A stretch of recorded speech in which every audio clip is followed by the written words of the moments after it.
আরও একবার ফিফার বর্ষসেরা পুরস্কার ফিফা দ্য বেস্টের মনোনয়ন পেলেন আর্জেন্টিনার বিশ্বকাপ জয়ী অধিনায়ক লিওনেল মেসি।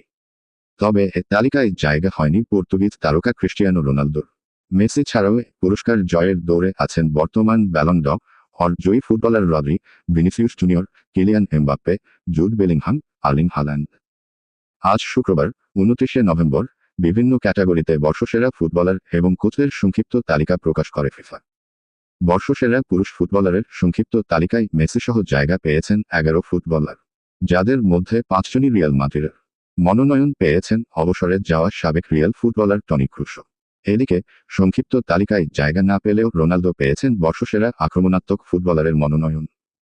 ফিফার বর্ষসেরা নারী ফুটবলারদের সংক্ষিপ্ত তালিকায় জায়গা করে নিয়েছেন বার্সেলোনার Aitana Bonmati, Caroline Graham Hansen, Trinity রোডম্যানরা। এদিকে বর্ষসেরা গোলকিপারের সংক্ষিপ্ত তালিকায় এবারও রয়েছেন কিছুদিন আগেই টানা দ্বিতীয়বারের মতো এশিয়ান ট্রফি জেতা আর্জেন্টাইন তারকা অ্যাস্টন ভিলার ফুটবলার এমিলিয়ানো মার্টিনেজ। তিনি ফিফার বর্ষসেরা হতে লড়বেন রিয়াল মাদ্রিদের আন্দ্রেই লুলিন, ম্যানচেস্টার সিটির অ্যাডারসনের সঙ্গে।